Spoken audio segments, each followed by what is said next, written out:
إن الحمد لله نحمده ونستعينه ونستغفره ونعوذ بالله من شرور أنفسنا ومن سيئات أعمالنا من يهده الله فلا مضل له ومن يضلله فلا هادي له ونشهد أن لا إله إلا الله وحده لا شريك له ونشهد أن سيدنا حبيبنا وسندنا وطبيبنا وطبيب قلوبنا محمدا عبد الله ورسوله أما بعد فقد قال الله تعالى في كلامه المجيد وفرقانه الحميد أعوذ بالله من الشيطان الرجيم بسم الله الرحمن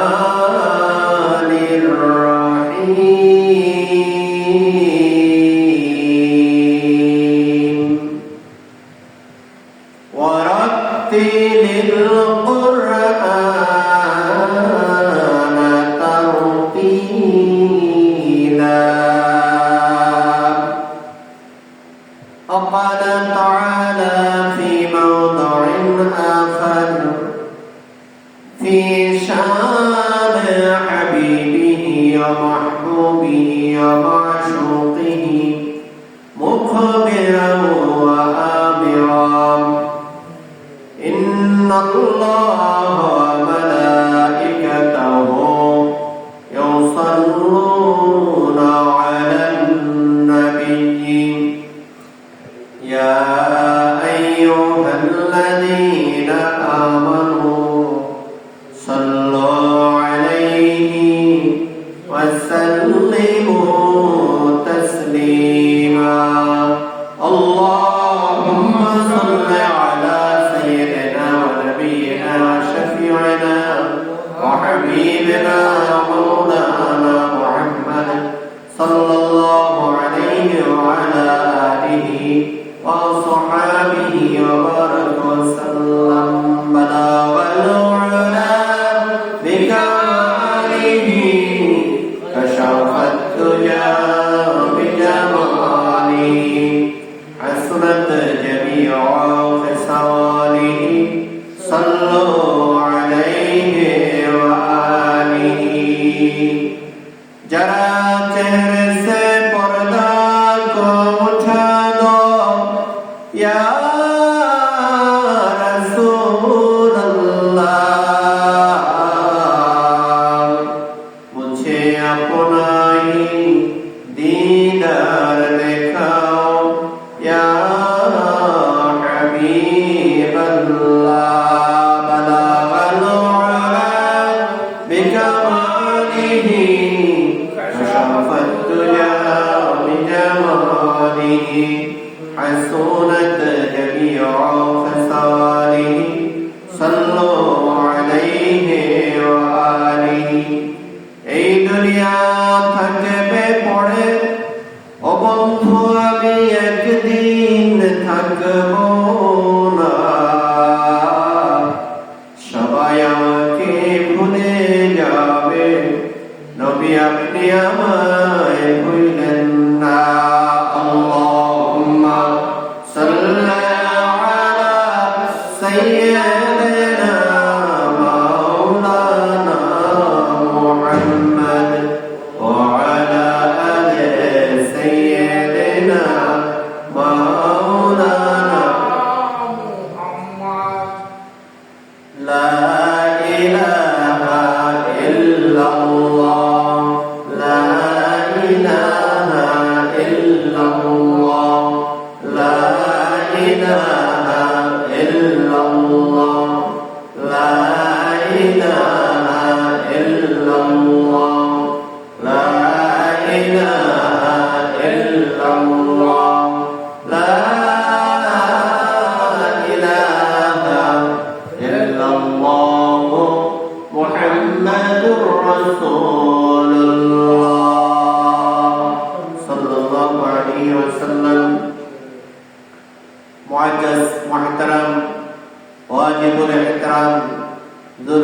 المساجد والاحتشام ديار علماء إكرام مربيان عظام طلباء عظام علماء دين আল্লাহ রাব্বুল আলামিনের আলিশান দরবারে অসংখ্য অগণিত শুকরিয়া জ্ঞাপন করছি যে মহান আল্লাহ সুবহানাহু ওয়া তাআলা আজকে আমাদেরকে ভবানীপুর নিবাসী মরহুম মাগফুর আব্দুল লতিফ আকন জামে মসজিদে আল্লাহ রাব্বুল আলামিন যথাসময়ে মুমিন মুসলমান ঈমানদার মুসল্লি ভাইদেরকে আজকের এই সুন্দর জামে মসজিদে আসার এবং বসার তৌফিক দান করলেন। যে মহান আল্লাহ সুবহানাহু ওয়া তাআলা আমাদেরকে মুসলমান হিসেবে বানাইয়া আখিরি জামানার পয়গম্বরের উম্মত হিসেবে আল্লাহ রাব্বুল আলামিন তার দপ্তরে নাম লেখাইয়া আজকের জুমার মসজিদে আজানের সাথে সাথে আল্লাহ আমাদেরকে সকলের মধ্য থেকে যাচাই বাছাই করিয়া পৌঁছে দিলেন। আল্লাহর খাস রহমতের কারণে আমরা আসতে পেরেছি। সকলে একবার দিল খুলে অন্তরের অন্তরস্থল থেকে আলিশান দরবারে শুকরিয়া জ্ঞাপন করি। সকলে বলি আলহামদুলিল্লাহ।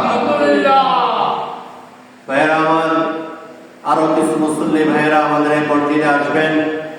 অনেকের ভাইকে আজকের এই জুমার নামাজ দেখা থাকবে, আবার কোন কোন ভাই ইচ্ছায় অনিচ্ছায় জুমার নামাজ তাদের ভাগ্যে নাও থাকতে পারে। কিছু কিছু মুসল্লি ভাইদের ভাগ্যে আজকের এই জুমার নামাজ থাকবে, আবার সকল মুমিন মুসলমান ঈমানদারের ভাগ্যে আজকের জুমার নামাজ নাও থাকতে পারে। আল্লাহ যাকে লিখবেন, আল্লাহ যার ভাগ্যে লিখে রাখবেন, তিনি আজকের জুমার নামাজ আদায় করতে পারবেন। সুস্থ থাকা পরেও মানুষ মসজিদে আসতে চায় না, আসতে পারে না। আল্লাহর দপ্তরে নাম লেখাইতে হয়, আল্লাহর দপ্তরে আল্লাহর রহমতের ছায়ায় আসতে হয়। এত সুন্দর একটা মসজিদ আমাদেরকে যারা উপহার দিলেন, আজকের এই মসজিদের মধ্যে বসলে একটু শান্তি দিয়ে বসা যায়, আবহাওয়াটাও ঠান্ডা, এসি মসজিদ অত্র এলাকার মধ্যে ছোট হলো, যারা আমাদেরকে তৈরি করে দিলেন, আর একবার দিল খুলে বলি আলহামদুলিল্লাহ। মান লাম ইয়াশকুরিন নাস লাম ইয়াশকুরিল্লাহ। আল্লাহ রাব্বুল আলামিন বলেন, এই পৃথিবীতে কিছু মানুষ আছে মানুষের শুকরিয়া আদায় করতে চায় না, মানুষ উপকার করলে কৃতজ্ঞতা পোষণ করতে চায় না, বরঞ্চ মানুষ যদি উপকার করে তাহলে তার পিছনে একটা বাঁশ লাগিয়ে দাঁড়িয়ে থাকে, টুনি সহ দেবে না টুনি ছাড়া দেবে। ঠিক না ঠিক বলেন? আসলে অথচ আল্লাহ রাসূল বলেন, মান লাম ইয়াশকুরিন নাস লাম ইয়াশকুরিল্লাহ।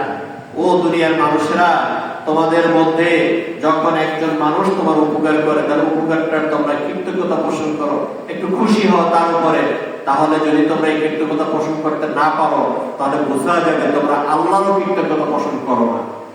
যারা মানুষের কৃতজ্ঞতা করতে পারে না, তারা আল্লাহর কৃতজ্ঞতা করতে পারে না। আল্লাহ জানেন বাংলা মেশ করি না, আসলাম মেশ করি না। আজকে আমরা একটু ভালো অবস্থা আছি, এই শুকরিয়াটা যে জানতে পারে না আল্লাহ শুকরিয়াটা সে কিভাবে করবে। এই জন্যে সবসময় মানুষের শুকরিয়া আদায় করতে হবে। একজন মানুষ যদি আমার উপকার করে, সেইটা বলতে হবে যে না, ওই ভাইয়ের কারণে আজকে আমি ঈমানদার, ওই ভাইয়ের কারণে আজকে আমি তরিকা শিখেছি, ওই ভাইয়ের কারণে আজকে আমি সাসসিনা মাসলাকে যেতে পেরেছি, ওই ভাইয়ের কারণে আমি আজকে এই মসজিদে নামাজ আদায় করতে পেরেছি। সকলে একবার দিল খুলে বলি না আলহামদুলিল্লাহ। ভাইয়েরা, বন্ধুরা আমার, আজকের জুমার নামাজের আলোচনার বিষয় হচ্ছে আল কোরআনুল কারীমের ফজিলত, ফজিলাতুল কোরআন, কোরআনের ফজিলত, কোরআনের মর্যাদা। আল্লাহ রাব্বুল আলামিনের কাছে কোরআনের মর্যাদা কেমন? আপনি আমি কোরআন, মসজিদের মধ্যে কোরআন থাকে, ঘরের মধ্যে কোরআন শরীফ থাকে, তেলাওয়াত করার সুযোগ পাই না। আবার কিছু কিছু এমন মুমিন ভাই আছি আমরা তেলাওয়াত করতে পারিও না। ঠিক না ঠিক বলেন? কোরআনে কারীম তেলাওয়াত যদি আমরা করতে না পারি, কোরআনে কারীম যদি সহি শুদ্ধভাবে পড়তে না পারি, তাহলে আমার নামাজ আদায় হয় না। নামাজ আদায় হয় না। আল্লাহ রাব্বুল আলামিন কোরআন শরীফের মধ্যে ইরশাদ করেন, ওয়ারাত্তিলিল কুরআনা তারতিলা। ওয়ালাইকুম আসসালাম। ওয়ারাত্তিলিল কুরআনা তারতিলা। ভাইরা, বন্ধুরা আমার, যখন মানুষ আল্লাহ রাব্বুল আলামিনের কোরআন তেলাওয়াত করবে, তখন যেন সেই কোরআন তেলাওয়াতকে তাসবিহ সহকারে পড়ে, শুদ্ধভাবে পড়ে, অশুদ্ধভাবে যেন না পড়ে। ওয়ারাত্তিল, তোমরা তেলাওয়াত করো তারতিল সহকারে আল কোরআন, কোরআনকে। আবার বলছেন আল্লাহ তারতিলা, দুইবার আল্লাহ গুরুত্ব দিয়েছেন কোরআনে কারীম তোমরা তারতিল সহকারে, তাসবিহ সহকারে শুদ্ধভাবে তারপরে তোমরা তেলাওয়াত করো। অশুদ্ধভাবে তেলাওয়াত করলে কোরআন অর্থ পরিবর্তন হয়ে যায়, গুনাহ হয়। কোরআন যদি কেউ অশুদ্ধভাবে পড়ে তাহলে কি হয় বলেন? গুনাহ। অশুদ্ধভাবে কোরআন তেলাওয়াত করলে গুনাহ হয়ে যায়। কোরআনে কারীম তেলাওয়াত করতে হবে তাসবিহ সহকারে। কি সহকারে বলেন? তাসবিহ। অন্তত কমপক্ষে 10টা সূরা, 2টা সূরা, 4টা সূরা নামাজের জন্য যতটুকু লাগে। 2 রাকাত নামাজ পড়ার জন্য 2টা সূরা লাগে, 4 রাকাত নামাজ পড়ার জন্য 4টা সূরা লাগে। ঠিক না ঠিক? সূরা ফাতিহা ছাড়া যে 4 রাকাত নামাজ আছে, যোহরের নামাজ, আসরের নামাজ, এশার নামাজ, এই সব নামাজে 4 রাকাত নামাজে কয়টা সূরা লাগে বলেন? কয়টা সূরা লাগে বলেন?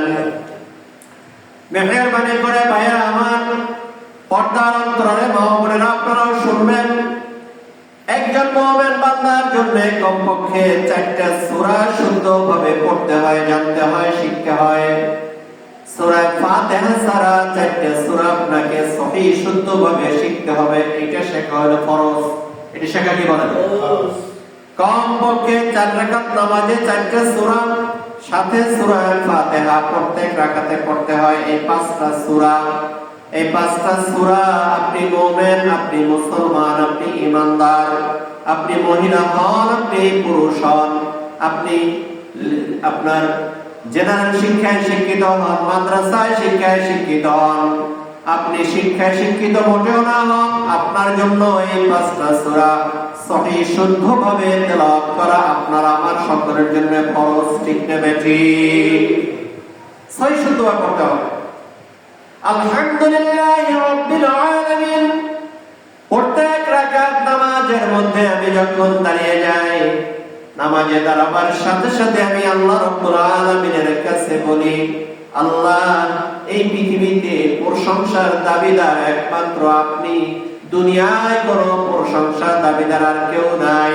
দুনিয়ার সকল প্রশংসা পাওয়ার একমাত্র মালিক হচ্ছেন আপনি আল্লাহ। ঠিক না ঠিক বলেন? আলহামদুলিল্লাহি রাব্বিল আলামিন। কোরআন শরীফের মধ্যে সর্বপ্রথম সূরা সূরাতুল ফাতিহা। এই সূরাটার মধ্যে 7টা আয়াত, 7 আয়াতের আয়াত 7 মাসানি, 7টা আয়াত। কয়টা আয়াত? 7টা। এই সূরার মধ্যে 7টা আয়াত। আল্লাহ রাব্বুল আলামিন বলেন এই সূরাটা নাযিল করেছি। সূরার প্রথম আয়াত হলো আলহামদুলিল্লাহি রাব্বিল আলামিন। আলহামদু, সকল প্রশংসা। এই পৃথিবী শুধুমাত্র পানির প্রশংসা না, আমরা অক্সিজেন গ্রহণ করি, অক্সিজেনের প্রশংসা না, মাটির উপরে আমরা চলাচল করি, মাটির প্রশংসা না, এখন আমি কত সুন্দর একটা মসজিদের মধ্যে বসা আছি, শুধুমাত্র এটার প্রশংসা না, তামাম জিন্দেগি, ইহকাল পরকাল, মৃত্যু, হায়াত, রিজিক, চাকরি বাকরি, ইনকাম কামাই যা কিছু আছে সকল কিছুর প্রশংসার দাবিদার আপনি একমাত্র আল্লাহ। সুবহানাল্লাহ। সবকিছুর প্রশংসার দাবিদার একমাত্র কে? সবাই বলি আল্লাহ। সকল প্রশংসার মালিক কে? সবাই বলি আল্লাহ।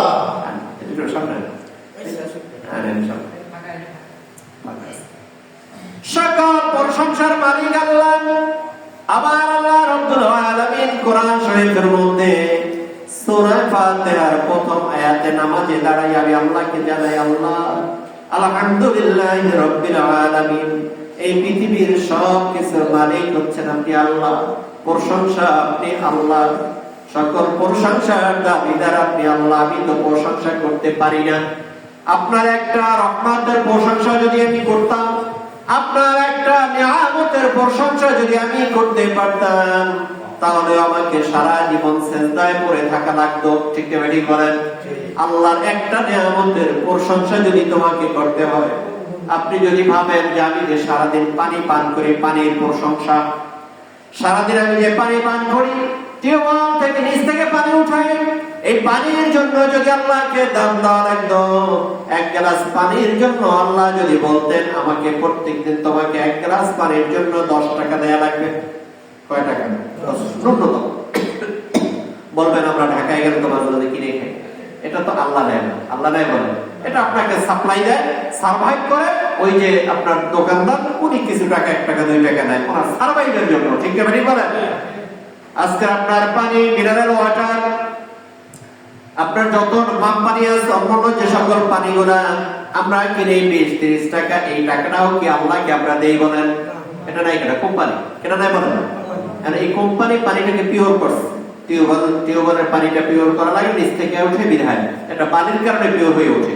আর ওরা যে পানিটাকে মাপ পানি বা অন্যান্য কোম্পানি কিনলে, যে কিনলেটা আপনার ওদের সাথে সম্পর্ক আছে ইসরায়েলের সাথে, যেন আমরা বলছি কিনলে ব্যবহার করবো না।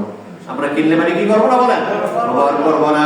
তাহলে এরকমের যে সকল কোম্পানি আছে, মাপ কিনলে অন্যান্য যেগুলো আছে না কেন, এই সকল কোম্পানি গুলো তারা পানিটাকে প্রথম কানেক্ট করে নদী থেকে পানিটাকে সরবরাহ করার জন্য ওই পানির ভিতরে একটা ট্যাবলেট দেয়, তারপর একটা বোতল জাত করে এবং সাপ্লাই দেয়। এই সকল খরচ বাবদ যাওয়ার পর যা থাকে তা থাকে তার ব্যবসা।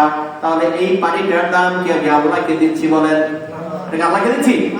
যদি আমরা আল্লাহকে দেওয়া রাখতো, তুমি পানি পিওর করো, পানি যদি না থাকতো, তোমার বাঁচার জন্য পানি দরকার, তোমার বাঁচার জন্য পানি দরকার। একজন মানুষের এই তামাম পৃথিবীর সমগ্র স্থলভাগের 4 ভাগের 3 ভাগ হলো পানি। 3 ভাগ হলো কি বলেন?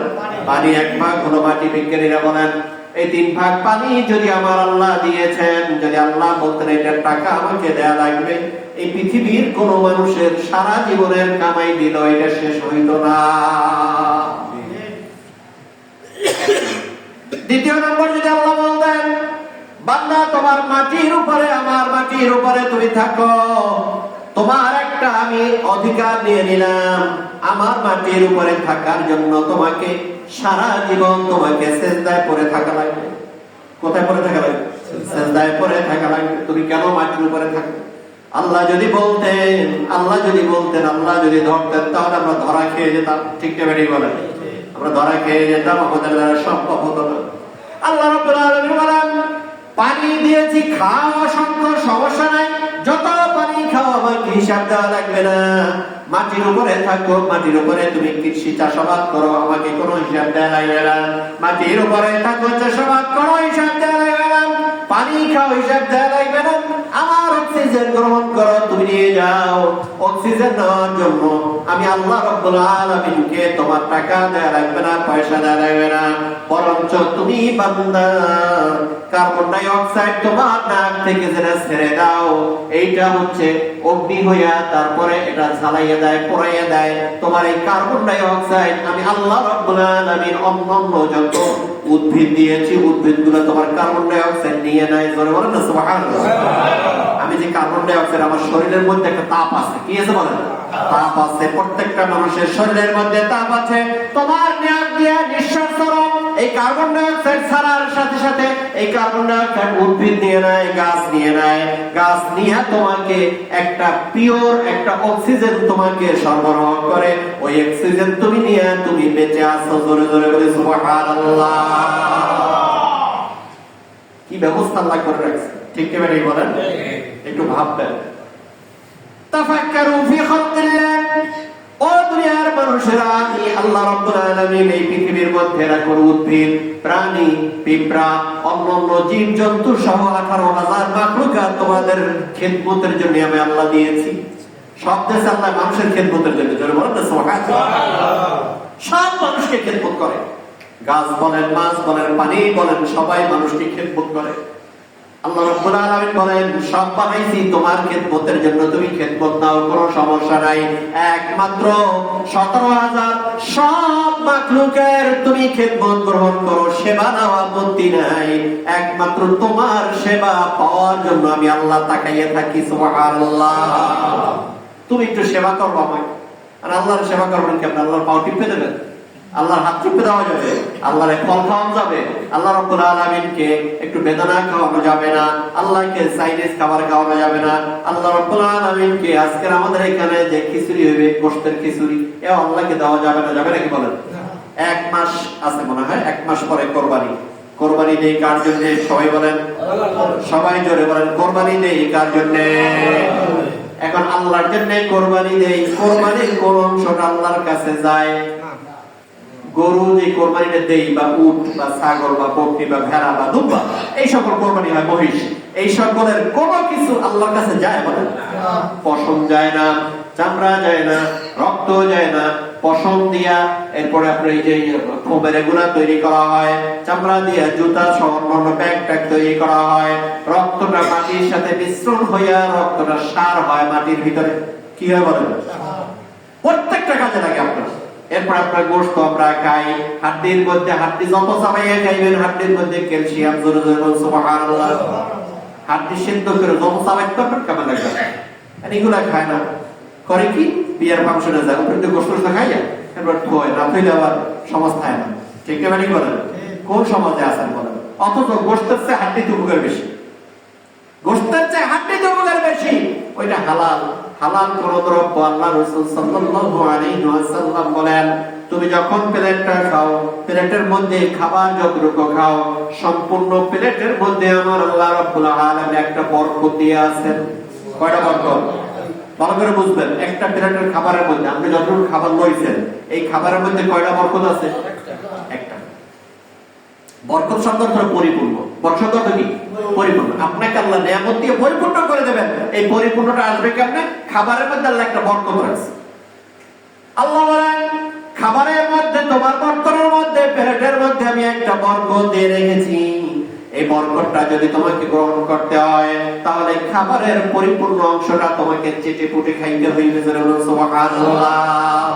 আল্লাহ রাসূল বললেন, এই খাবারের মধ্যে একদম চেটে পুটে খাইতে হইবে। আবার খাবারের নিয়ম আছে, প্রথমে সামনে দিয়ে খাইতে হইবে, তারপর ডান পাশ দিয়ে ঘুরিয়ে ঘুরিয়ে আনতে হইবে। আমরা প্লেটের ভাত এই পেশ আপনি খাইবেন ওহিতে ডালা দিয়ে, প্রত্যেকটা নিয়ম আছে। শরীয়ত কত সুন্দর বলেন! ইসলাম কি সুন্দর না অসুন্দর? সবাই বলেন না, সুন্দর না অসুন্দর? এত সুন্দর, খালি শুনবেন আর মজা লাগে। খালি আমল করতে পারছি না বিলে আমরা বুঝতে পারতেছি না ইসলাম কত সুন্দর। শুধুমাত্র খালি উল্টা দিকে তাকায়, বাইরে দেখে না।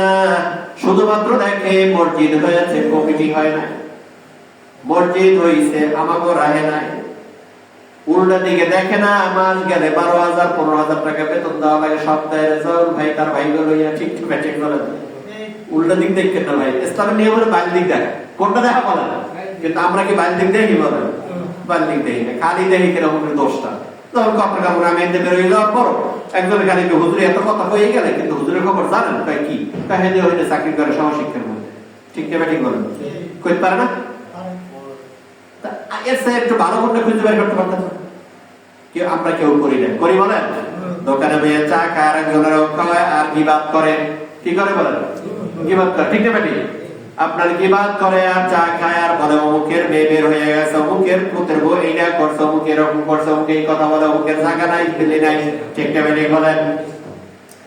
আমার আল্লাহ রাব্বুল আলামিন রাসূলের মাধ্যমে জানাই দিলেন, রাসূল বলেন, তুমি প্লেটের মধ্যে যদি খাও, খাওয়ার মধ্যে একটা বরকত আছে, বরকতটা তোমাকে গ্রহণ করতে হবে। যদি তুমি বরকতটা নিতে পারো, আল্লাহ রাব্বুল আলামিন তোমার রিজিকের মধ্যে বরকত দিয়ে দিবে। সুবহানাল্লাহ। রিজিকের মধ্যে কি দিয়ে দেবে? বরকত। আর বরকত আপনি পান নাই, কেমনে পাইবেন? আল্লাহ রাসূল বলেন, এই বরকত যদি পাবো কেমনে? সাহাবায়ে কেরাম বললেন, বরকত পাওয়ার জন্য তোমাকে প্লেটটা চেটে পুটে খাইতে হইবে। এর ভিতরে কোনো খাবার থাকতে পারবে না। এর ভিতরে কি থাকতে পারবে না? কোনো খাবার থাকতে পারবে না। এমনকি এই বরকতটা নেওয়ার জন্য পানি দিয়ে ধুইয়াও খাইতে হইবে, যাতে ওর মধ্যে কোনো খাবার না থাকে। কোনো কি না থাকে? খাবার। এখন আপনি খাইছেন সব, কিন্তু একটা ভাতের কণা আপনার ওইখানে আছে প্লেটের মধ্যে। হাত দর্শন আমরা দেখি অনেক সময় কি থাকে, একটা ভাতের কণা আছে। এখন আপনি তো জানেন না বরকত একটা, ওই বরকতটা যদি ভাতের কণার মধ্যে থাকে, তাহলে আমি কি বরকত পাইলাম? পাইলাম কিন্তু না।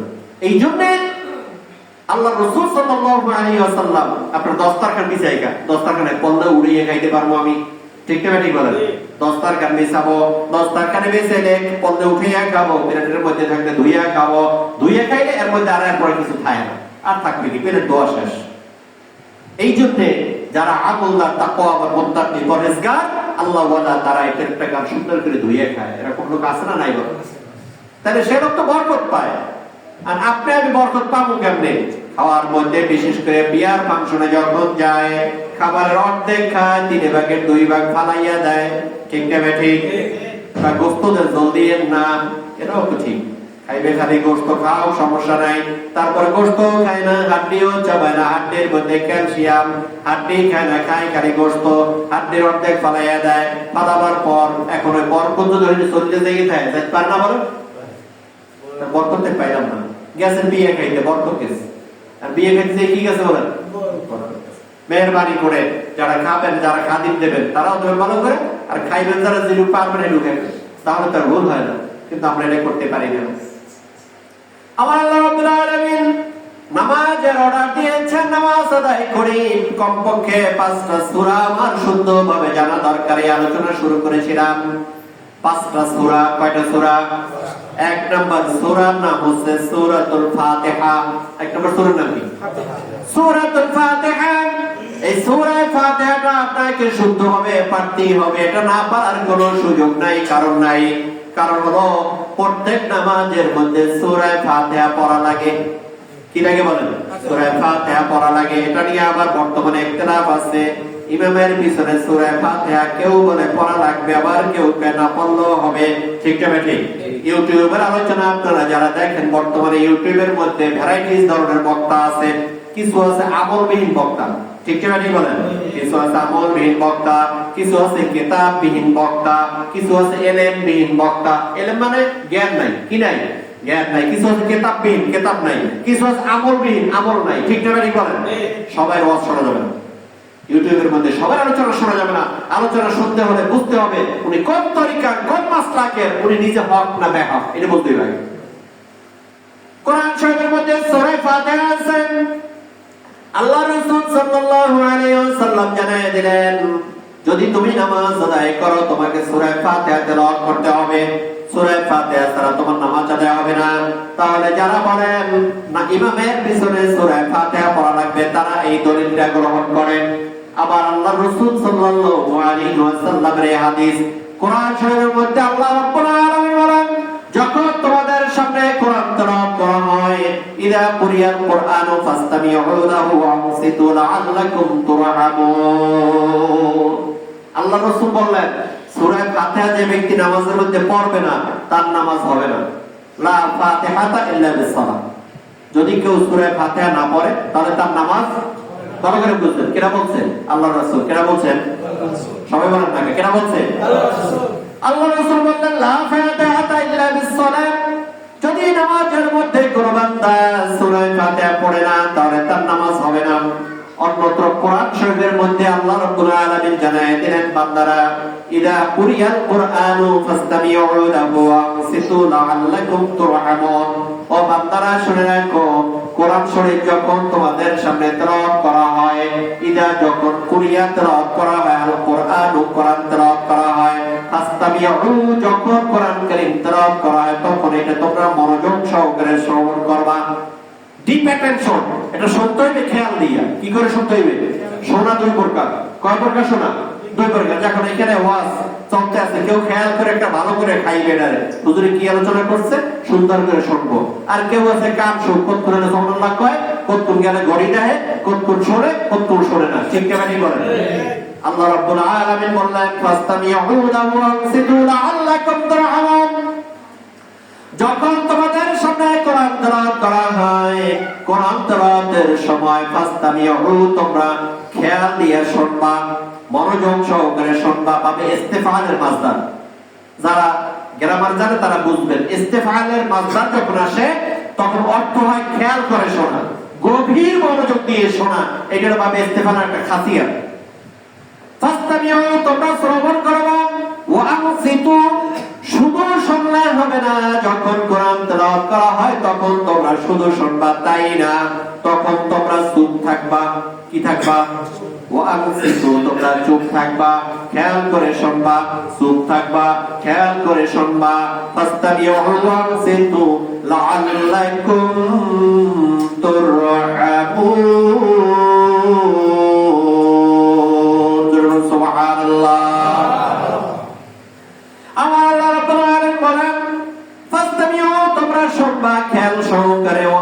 কিন্তু এবং তোমরা চুপ থাকবা যখন কোরআন তেলাওয়াত করা হয়। এই আয়াতের মাধ্যমে আমরা বুঝলাম যখন কোরআন তেলাওয়াত করা হয় তখন কথা বলা যাবে না। কোরআন তেলাওয়াতের সময় কি করা যাবে না? সবাই আমার সাথে জবাব দেন। কোরআন তেলাওয়াতের সময় কি করা যাবে না? কোরআন তেলাওয়াতের সময় কি করা যাবে না? আর চুপ থাকা লাগবে, ঠিক না ঠিক? শর্ত দুইটা।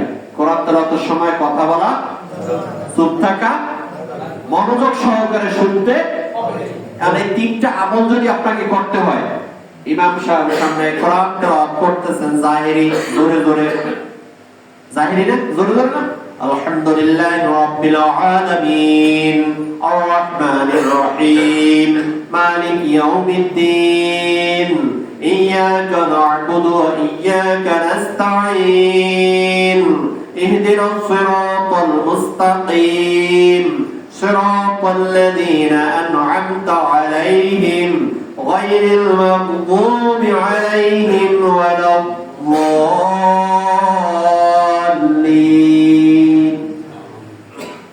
সূরা বলুন সুবহানাল্লাহ। কোরআন কারীম তেলাওয়াত এত সহজ না ভাই আমার। অনেক সময় অনেকে ছোটখাটো ইমাম নাই, ইমামেরও কোরআন তেলাওয়াতে ভুল হয়, আছে না নাই বলেন? অনেক আলেমেরও কোরআন তেলাওয়াতে ভুল হয়, আছে না নাই বলেন? এর মধ্যে কান্নে পড়ছে একজন ভাইরাল বক্তা, কোরআন তেলাওয়াত করছে, প্রত্যেক আয়াতের মধ্যে 4টা ভুল, বেশি না। প্রত্যেক আয়াতে কয়টা ভুল? 4টা। আমি আমার আইডির ভিতরে শেয়ার দিয়ে রাখছি। প্রত্যেক আয়াতে 4টা ভুল। সুরটা ভালো, গলাটা ভালো। এখন প্রত্যেক আয়াতে কয়টা ভুল? 4টা ভুল।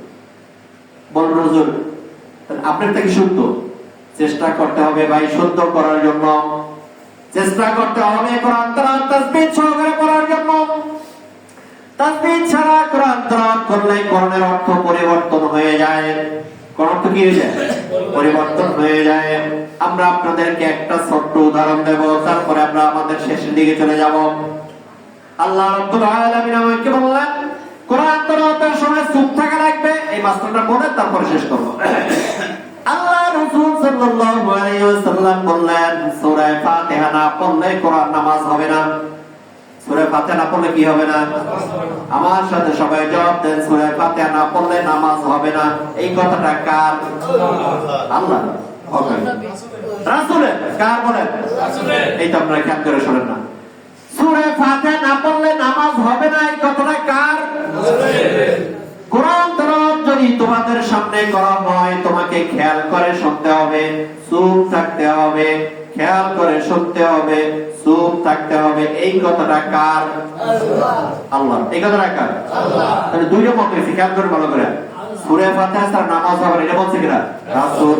আল্লাহ বললেন কোরআন তেলাওয়াত করলে তোমাকে খেয়াল দিয়ে শুনতে হবে, চুপ থাকতে হবে। এই কথাটা বলছে আমার আল্লাহ।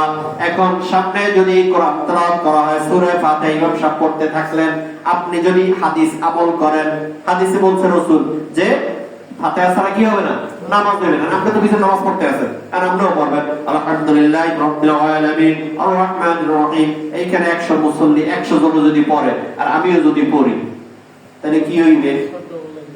এক তো হট্টগোল। দ্বিতীয়, কারোটা কি কেউ শুনলো? তাই না? তার আল্লাহ আদেশ করছেন কি? খেয়াল করে শুনতে হবে, খেয়াল করে শুনতে হবে। আপনাকে চুপ থাকতে কইছে, আপনি চুপ থাকতে কেন করতে আছেন? তার এখন মাসলা সমাধান লাগবে না? হুজুর কোন দিকে যাব? রাসূলের দিকে যাব, আল্লাহর দিকে যাব? আল্লাহ রাব্বুল আলামিন এবং রাসূল পাক সাল্লাল্লাহু আলাইহি ওয়াসাল্লামের হাদিসের যখন দ্বন্দ্ব হয়, দুইজনের কথা যদি দ্বিমত হয়, তাহলে সেখানে প্রায়োরিটি পাবে আল্লাহর কোরআন। জোরে বলেন না সুবহানাল্লাহ। ভালো করে বুঝতে হবে আপনাকে। আবার হাদিসে মুতাওয়াতির আছে, কিছু মুতাওয়াতির অর্থাৎ যে হাদিসটা এত সংখ্যক রাবী বর্ণনা করেছেন, যেই হাদিস দ্বারা কোরআনে কারীমের তেলাওয়াত থাকবে কিন্তু হুকুম রহিত করাও জায়েজ আছে। আল্লাহ রাসূল এমন হাদিস আছে যে হাদিস দ্বারা কোরআনে কারীমের হুকুম রহিত করা কি আছে? তেলাওয়াত চলবে। কি চলবে বলেন? তেলাওয়াত চলবে, কিন্তু হুকুম মানে অর্থাৎ বিধান বন্ধ থাকবে। বিধান কি থাকবে? চলবে কাটা রাসূলেরটা, কাটা চলবে এরকম হাদিস আছে। সেটা আমরা আরেকদিন বলবো। আজকে এটা শেষ করি। আমরা কি করব? আল্লাহ রাসূল সাল্লাল্লাহু আলাইহি ওয়াসাল্লাম এর হাদিস অনুযায়ী সূরা ফাতিহা যদি না পড়া হয় তাহলে নামাজ হবে না। আল্লাহর রাসূল এই হাদিসটা বলেছেন একাকী নামাজ পড়ার ক্ষেত্রে, একা একা নামাজ পড়ার ক্ষেত্রে। জোরে জোরে বলেন সুবহানাল্লাহ। একা একা নামাজ পড়লে আপনি যদি সূরা ফাতিহা না পড়েন তাহলে কি নামাজ হবে? সবাই বলেন হবে। মাসলা বুঝছেন? এখন দ্বন্দ্ব থাকে আর বলেন আপনি একা পড়বেন সূরা ফাতিহা পড়া লাগবে, যখন ইমামের পিছনে পড়বেন তখন ইমামের তেলাওয়াত শুনবেন, এই শোনাটাই আপনার জন্য ফরজ। এই শোনাটাই আমার জন্য কি ফরজ। এই যে কোরআন শরীফ মানলাম, এখন কোরআনও মানছি হাদিসও মানছি, ঠিক না ঠিক? আর কিছু আছে বর্তমানে এলেম একটু কম, এর কিছু বক্তা আছে বাইরের বক্তা যারা হাদিস মানছে কোরআন মানে নাই, কোরআন মানছে হাদিস মানছে, ঠিক না ঠিক বলেন? আর এরা তো কইবে সূরা ফাতিহা না পড়লে নামাজ হইবে না, আর আপনারা তো কইবেন আরে আল্লাহ জীবনে যা পড়লাম সব গেছে, সব গেছে। কি পড়াইলেন হুজুর? বেন হুজুরের ছেলে এতটা বেতন দিয়ে আছে, কামাই নাই দিল, যা পড়াই সব খান, ঠিক না ঠিক বলেন? এই বাইরের বক্তা ওয়াজ শুনবেনই না, ওয়াজ শুনবেন আপনি তাও বুঝবেন আগে ওই বক্তারা কেমন বক্তা বুঝতে পারবেন। মুসিবত ওনার মধ্যে এলেম নাই, ওনার মধ্যে আমল নাই, ঠিক না ঠিক বলেন? বহু বক্তা আছে খালি ভাইরাল হয়, ভিউয়ার হয়, ভিউয়ার বাড়ায়, ফলোয়ার বাড়ায়, ফলোয়ার বাড়লে ওখানে ফেসবুক থেকে সে টাকা পায়, এইটা করার জন্য সে করে। আল্লাহ রাসূল সাল্লাল্লাহু আলাইহি ওয়াসাল্লামের হাদিস অনুযায়ী বুঝতে পারলাম আমার আল্লাহ রাব্বুল আলামিন কোরআন তেলাওয়াত করলে চুপ থাকতে হবে, কোরআন তেলাওয়াত করলে মনোযোগ দিয়ে শুনতে হবে। ইমাম যখন কোরআন তেলাওয়াত করেন আপনারা মনোযোগ দিয়ে শুনবেন, ঠিক না ঠিক বলেন? মনোযোগ দিয়ে শুনবেন। হুজুর বুঝিতো না, বোঝার দরকার নেই, খেয়াল দিয়ে শুনবেন, কোন একটা পড়তে আছে, এই খেয়াল দিয়ে শোনাটা আপনার জন্য ফরজ। ধরে বলেন না সুবহানাল্লাহ। বলবেন হুজুর লাভ কি? আজকের খুতবার আলোচনার বিষয়টা লাভ কি যদি আমি মনোযোগ দিয়ে শুনি? লাভ হলো আল্লাহ রাব্বুল আলামিন তার নবীর মাধ্যমে জানায়া দেন। আব্দুল্লাহ ইবনে আব্বাস থেকে হাদিস খানা বর্ণনা করা হয়, আল্লাহ রাসূল বলেন মান ক্বারাআল কুরআনা হারফান ফালাহু আশরুন সালিহা। আল্লাহ রাসূল সাল্লাল্লাহু আলাইহি ওয়াসাল্লাম বলেন যদি কোন বান্দা মান ক্বারাআ হারফান মিন কিতাবিল্লাহ, যদি কোন বান্দা আল্লাহর কিতাব থেকে একটা হরফ তেলাওয়াত করে, একটা কি তেলাওয়াত করে? একটা হরফ। মান ক্বারাআ যদি কেউ তেলাওয়াত করে হরফান একটা হরফ মিন কিতাবিল্লাহ আল্লাহর কোরআন থেকে, ফালাহু হাসানাতান তার জন্য আছে একটা নেক। কি আছে বলেন? এই হাদিসটা আল্লাহ রাসূল দুই ভাবে বলেছেন, একটা বলছেন মান ক্বারাআল কুরআনা হারফান ফালাহু আশরাফ সারিয়া, আর একটার মধ্যে আল্লাহ রাসূল বলেন মান ক্বারাআ হারফান মিনাল কিতাবিল্লাহি ফালাহু হাসানাতান। যদি কোন বান্দা কোরআন থেকে একটা হরফ তেলাওয়াত করে তাহলে তাকে আল্লাহ রাব্বুল আলামিন একটা নেক দিয়ে দেবে। সুবহানাল্লাহ। এটা ভালো কাজ। এটা কি কাজ বলেন? এটা শুধুমাত্র একটা নেক, একটা নেক না, ফালাহু হাসানাতান, এই হাসানা এই ভালো কাজের জন্য আমার আল্লাহ রাব্বুল আলামিন ফালাহু আশরু বিআমসালিহা, আল্লাহ রাব্বুল আলামিন একটা হরফ তেলাওয়াতের জন্য তার আমলনামায় কমপক্ষে 10টা নেকি লিখে দিবে। 10টা নেকি। কয়টা নেকি বলেন? সাহাবায়ে কেরাম বললেন ইয়া রাসূলুল্লাহ, কোরআন শরীফের সূরা বাকারার প্রথম নম্বরে আল্লাহ রাব্বুল আলামিন লেখেন আলিফ লাম মিম। আসনা নাই? আলিফ লাম মিম তিনটা মিললে একটা শব্দ। তিনটা মিললে কয়টা শব্দ? জোরে বলেন কয়টা? সাহাবায়ে কেরাম বললেন ইয়া রাসূলুল্লাহ আলিফ লাম মিম এইখানে কি একটা শব্দ? এইটা পড়লে কি খালি মাত্র 10টা নেকি হবে? রাসূল বললেন লা, না না, কখনোই না। এইখানে আলিফ লাম মিম লা হরফুন, এটা একটা হরফ না, লা ওয়াহিদুন হরফুন, এটা একটা হরফ না, বরং এইটার মধ্যে আলিফুন হরফুন, লামুন হরফুন, মিমুন হরফুন। যদি কোন বান্দা আলিফ লাম মিম তিনটা হরফ তেলাওয়াত করে তার আমলনামায় 30টা নেকি লিখে দেওয়া হয়। কয়টা নেকি? 30টা। কয়টা নেকি? 30টা নেকি লিখে দেওয়া হয়। আল্লাহ রাসূল সাল্লাল্লাহু আলাইহি ওয়াসাল্লাম বলেন ও ভাইয়েরা বাবাজিরা একটু খেয়াল দিয়ে শুনবেন। আল্লাহ রাসূল বলেন যখন বান্দা কোরআন তেলাওয়াত করেন, কোন বান্দা যদি তেলাওয়াত করতে না জানে সে যদি এটা খেয়াল করে শুনে, যেই বান্দা খেয়াল করে শুনবে তার আমলনামায়ও অনুরূপ সওয়াব লিখে দেওয়া হবে। সুবহানাল্লাহ। অর্থাৎ যিনি তেলাওয়াত করবেন তার আমলনামায় যদি 30টা নেকি লিখে দেওয়া হয়, যে খেয়াল করে শুনবে তার আমলনামায়ও 30টা নেকি লেখা হবে। সুবহানাল্লাহ। কয়টা নেকি? কয়টা নেকি লেখা হবে? তাহলে খেয়াল দিয়ে শুনবেন কিনা বলেন? নামাজের মধ্যে তেলাওয়াতের সময় খেয়াল দিয়ে শুনবেন। আর ওইটা যদি বলে কারো ফাত্তা মাসাতে পড়বেন না, ইনশাআল্লাহ আমরা নামাজের মধ্যে সূরা ফাতিহা পড়বো একাকি। সূরা ফাতিহা পড়বো কি? একাকি। এখন সূরা ফাতিহাটা আমি পড়লাম, এটা পড়ছি কেন? পড়ছি আপনাদের খেয়াল করার জন্য। সূরা ফাতিহা যদি আপনারা খেয়াল করে শোনেন, আপনার মধ্যে ভুল থাকলে শুধরে যাবে। আপনি খেয়াল করবেন হুজুরে কেমনে পড়তেছে। আপনারা বিশ্বাস করেন না, কারণ আমি প্রত্যেক দিনে জুমার নামাজের সময় একটা সূরা, এই 10 আয়াতটা 10টা সূরার মধ্যে পড়ি। কারণ কি জানেন? এর কারণ হলো আমি ভিতরতে পড়তে একদম সূরা ইয়াসিন দিয়ে পড়তে পারি, কিন্তু আমি ওদিকটা পড়ার পর এখানে একটা সূরা রাখি সব সময়, যে একটা সূরা আপনি শুনতে শুনতে শুনতে শুনতে আপনারটা শুদ্ধ হয়ে যাবে। সুবহানাল্লাহ। কিন্তু আপনারা খেয়াল করে শোনেন না, আপনারা কি হিসেবে জিজ্ঞাসা করেন আল্লাহই জানে। যদি কাউকে বলা হয় একটু তাসবিহটা ভালো করে পড়েন, সুবহানা রাব্বিয়াল আযীম, এটা পড়ি আমরা রুকুতে। কখন পড়ি বলেন? সবাই আমার সাথে বলেন সুবহানা রাব্বিয়াল আযীম, সুবহানা রাব্বিয়াল আযীম, সুবহানা রাব্বিয়াল আযীম।